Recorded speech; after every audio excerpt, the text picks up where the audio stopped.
जब से पाताल लोक का सीजन 2 रिलीज हुआ है, पूरे ब्रह्मांड और आसपास की 2-4 गैलेक्सीज में इसी की बातें चल रही हैं।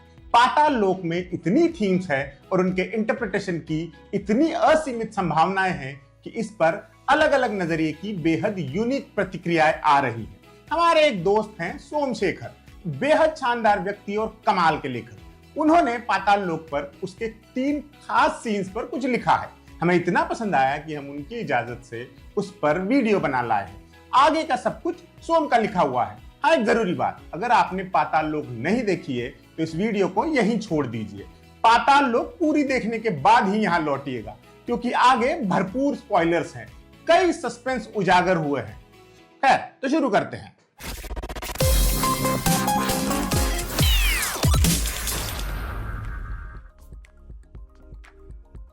सब इंस्पेक्टर अंसारी अब एसीपी अंसारी हो गया है। हाथीराम के लिए अंसारी सर, मगर बदले में वो भी हाथीराम को चौधरी सर ही कहता है। दोनों ने क्या क्या दिन नहीं देखे साथ। हाथीराम के बेटे का बर्थडे है और अंसारी उसका टिकट कटाकर उसे दिल्ली भेज देता है।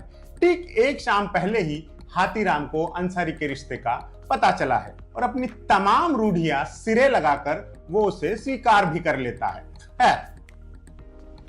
लीड का पीछा करते हुए अंसारी अपनी पकड़ तो बचा लेता है, मगर खुद को नहीं बचा पाता। स्नाइपर पीछे से गोली चलाता है। सीन देखकर एक आशावादी दर्शक यही सोचता है कि कंधे पर गोली लगी होगी, हद से हद कोमा में जाएगा, क्लाइमैक्स तक ठीक हो जाएगा, मगर ऐसा नहीं होता।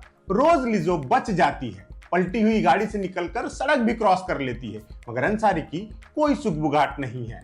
सीन खुलता है, अंसारी के माथे के बीच गोली का निशान है।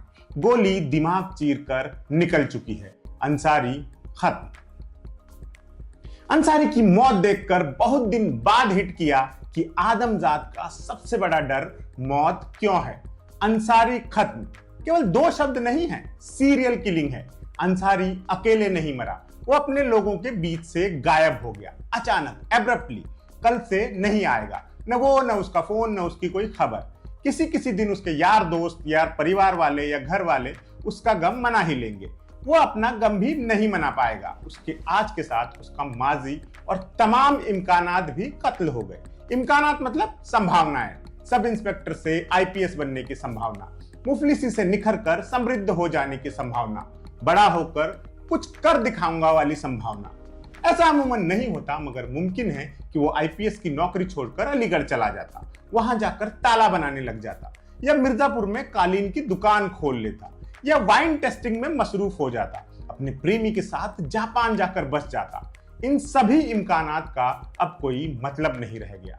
जिन्हें उसके कत्ल का अफसोस है वह तो उसके साथ रहेगा ही, उसे भी अपनी मौत का अफसोस होगा, नहीं?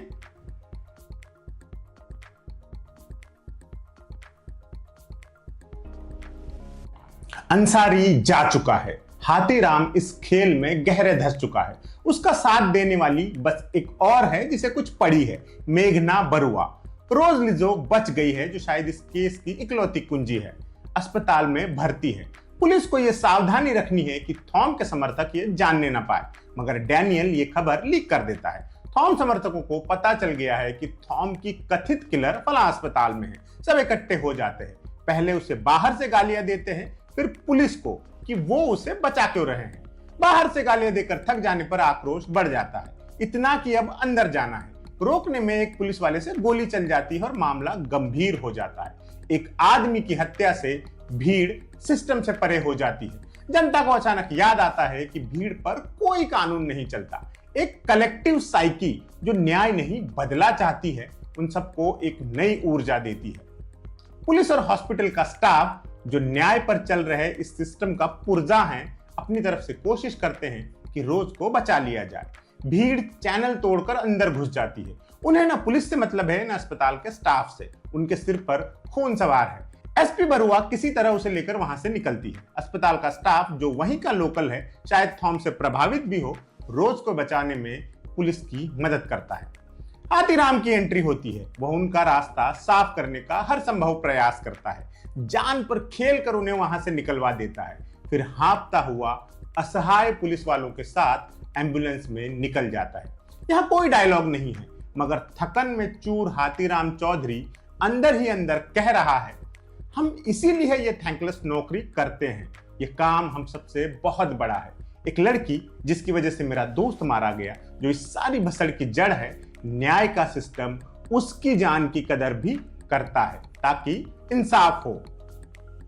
उस एक क्षण में क्या होता है, हाथीनुमा लेखकीय अहंकार और विषाक्त नैतिकता वाला एक ईमानदार पुलिस वाला जीत जाता है। ऐसा पुलिस वाला जो खुद की तुलना रेस के उस घोड़े से करता है जो ट्रॉफी के लिए ये जानते हुए दौड़ रहा है कि उसे तो ट्रॉफी कभी नहीं मिलेगी, जिसकी तुलना उस मूर्ख से की जाती है जो खुद को बचाने की बजाय डूबती नाव के छेद भरता है।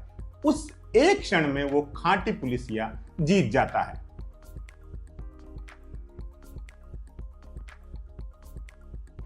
हाथीराम ने गुत्थी सुलझा ली है। इस पूरे बवाल के पीछे इस सीरीज का सबसे सभ्य आदमी है अंकल केन।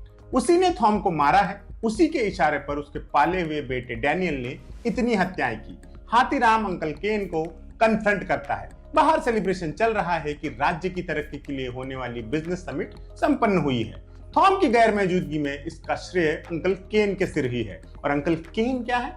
एक नृशंस हत्यारे जिन्होंने नंगे बदन होकर थॉम का गला रेत दिया था, फिर उसी के बाथरूम में नहाए है। इस एक हत्या को छिपाने के लिए और कई हत्याएं करवाई। हाथीराम कहता है, तो मर के भगवान बनना है आपको, गॉड ऑफ नागालैंड। ठीक है, फिर यह आपके भक्तों पर छोड़ देते हैं कि सच जानने के बाद वो आपको क्या मानते हैं। केन जवाब देता है, सच बाहर आने का डर नहीं है चौधरी, मगर फिर ये सब कुछ बेमानी हो जाएगा। It will all be for nothing Chaudhary. इस संवाद के बाद हाथीराम बाहर आता है। मीडिया के कैमरे हैं और जश्न मनाते लोग। 2 सेकंड ठहर कर वो उन सबके बीच से निकलता है। उन्हें कुछ नहीं बताता। क्यों?